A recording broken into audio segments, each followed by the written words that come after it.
Hi world. I'm really hoping to record as many memories as possible that my children will want to go back and listen to, because I recognize that a lot of the things that they want to remember, they can't. And that is part of having complex trauma and other things going on. And so one day I want to just start to record these memories for them. We've been talking a lot this week about sin and brokenness with our relationship with God and what that means. And it's a really difficult thing. As I said a few days ago, we touched on whether a 10-second-old baby has sin. And what I keep talking to the children about is there's two types of brokenness with God. And that was one of the things that made Jesus different from us and yet still the same as us. When back in Pangaea, in the Garden of Eden, Adam and Eve were coexisting with God and the relationship was okay, they started from the basis of the relationship is good and it's okay. And then they turned their back on God or they sinned. Now, from then onwards, that relationship was broken and it had to be resumed. And so we start from being outside of God's family nowadays and then having to rejoin. And yet, when a child or an adult gets to a certain age, they have to each make that decision whether or not they started in the relationship as a child and have been brought up in a Christian family. They need to make that decision. The decision is the same, the information they probably have is the same, and the consequences are the same no matter what. And it is to be in the family or out the family, and God allows us to have that freedom. Now, Jesus, when he came down to earth, he actually was in relationship with, due to being in the Trinity, and had a good relationship with God the Father. So he started within the relationship, so sinless, and yet he also chose as a human never to sin, which also is possible and yet something that we cannot achieve. So he had the double thing of being blameless as a child and also being without sin as a man, human if you wish. Now, that enabled him to be a perfect sacrifice, so blameless in order to we could give him our sins.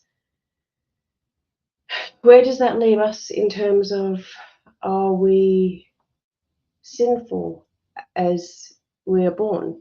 Well, the answer to a certain degree is yes, we are, because we no longer are in relationship with God and we need to go back and establish that relationship.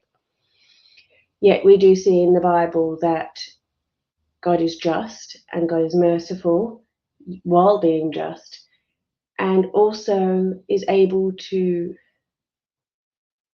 accept that a relationship with God in any form is still a relationship with him. So Abraham's relationship with him was credited to him, and David's relationship with God was credited to him, and that was prior to Jesus. And so any linkage to the Trinity, now that we have Jesus and that is our avenue, we are able to go that way. And it demonstrates to us that we do have a God that tries to meet us where we're at. And while we may not hear the word of God, and we are called to share that word around the world so that people can be saved, because at the moment they are out of relationship with God, there still is an element where you can know God by his creation. You can see his creation go, wow, there is a greater being that has designed this. And we do see that played out throughout the world, because we see all of these religions that have this reflection of God within them. They might not have completely found God, but there's always this recognition of this higher being. And it is what separates us as humans, because we can recognize this. And it is difficult. So we were having a chat with Ellie last night, had a mate over, and we had a movie night together. We were talking with her about God and how he relates to us. And Ken had some really good insights. Not that I can remember any of them right now, but we are really blessed to have Ken in our lives. And I do hope that continues.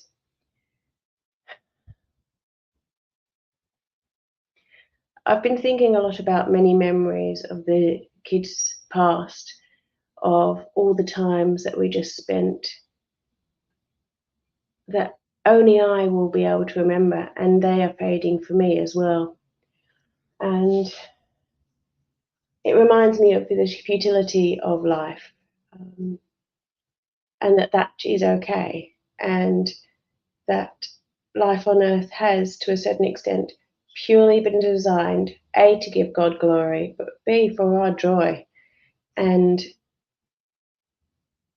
that is it. Once that time has happened, it is over.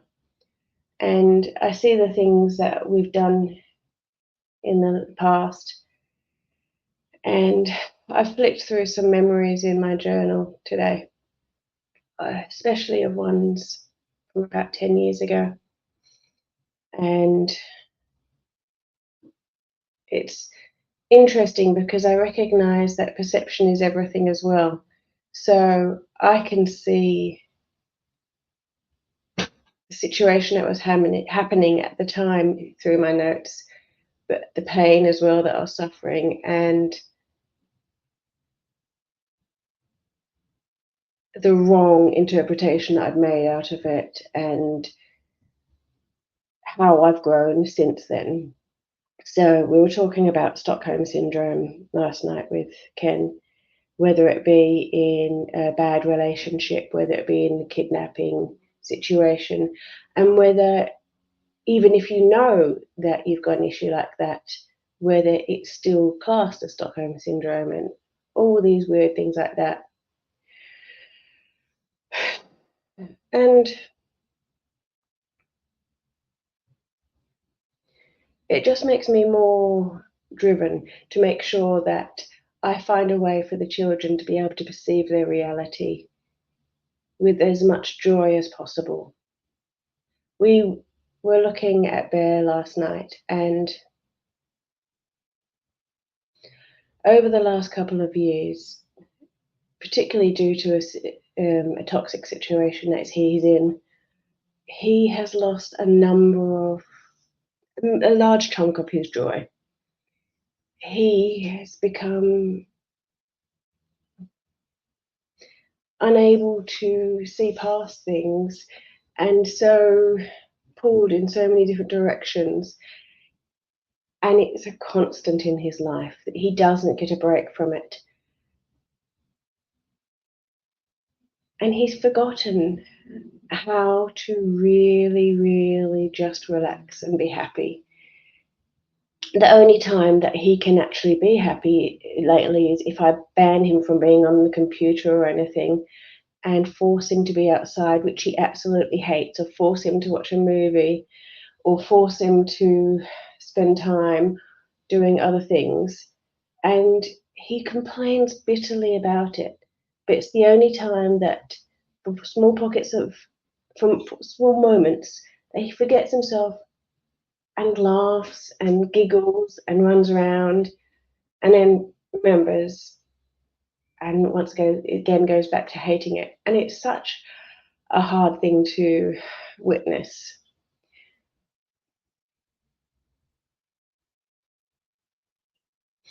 Like during the movie night last night, he just got off the phone from someone who told him that you have to make sure that you go to sleep right now because you're going to be tired and I expect you to go to sleep right now. And that is all he could focus on. It wasn't bedtime, and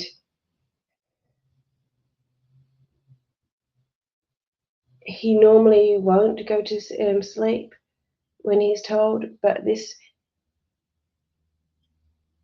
voice kept playing in his head, and all he could do was, I hate being awake. I hate this. I hate that. I have to do this. And the person he admires the most in the world, well, basically the top two in his world, were in that room, and instead of wanting to hang out with them as a privilege, he was anxious about having to go to bed. And it's these little things in your life that just create the memories of his childhood for him, and it's so hard to see. And I don't know how to fix it. I don't know at all. I'm going to try and fix it on Monday, or attempt to.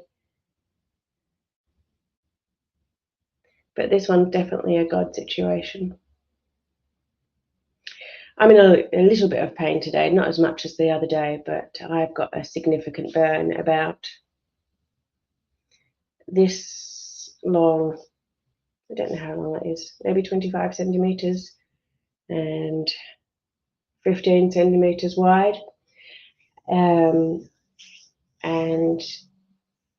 the skin is now starting to come off all over it. Like it all been blistered, and there was already some areas that didn't have skin on it, but the rest of the skin is now coming off, and it's in a painful area as well. And so this is making me have to stop and slow down as well. And it's giving me a chance to reflect on a number of things. And I'm sick of reflecting. I've been doing it for 10 years. And I just want to get out and live my life. And I have to constantly remind myself that this is my life. There is no getting out to enjoy it. This is it. And there are so many things that I absolutely adore of this, especially the joy that I get from the children. And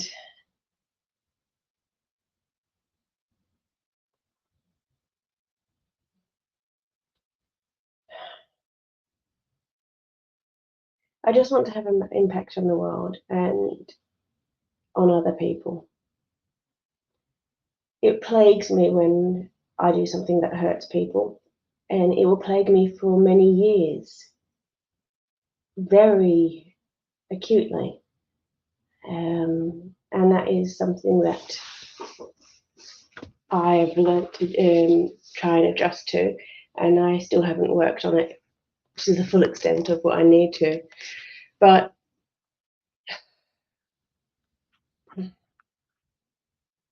I guess there'll be always some part of my childhood that I won't be able to give up.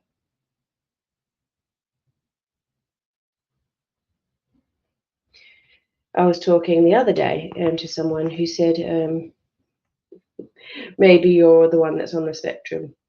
And they said it jokingly, but it is something that I've questioned in the past and looked into. And no, I'm not on the spectrum, although do sometimes show signs that are similar. And unfortunately, mine is coming out of complex trauma. And humanity is on the spectrum. It's just which spot on the spectrum you are on. However, we all bear the scars of our past life, whether it be how you were parented, what value you were given to as a child, what value you were given to as a wife and a friend. And I haven't always been treated correctly. I had considerable amount of gaslighting in my life from a number of key people, and the rest of the people around basically didn't value me as highly as maybe they should. And that is a liberating thought to begin with, but it's also a hard one and not an easy one to bounce back from and fix.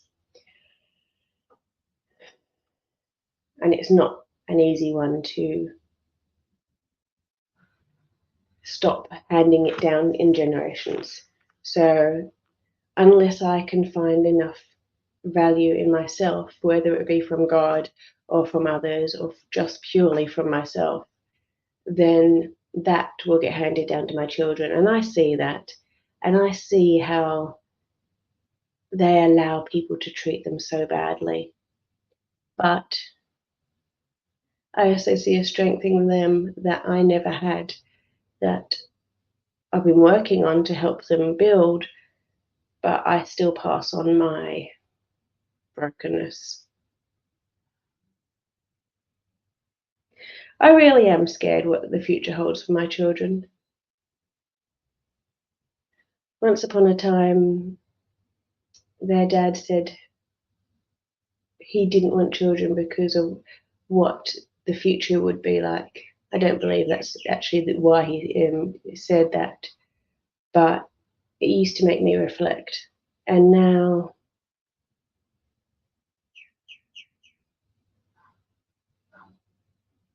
my biggest concern is what their future will be like because of who their parents are, and whether I will be enough to cover the scars that are happening.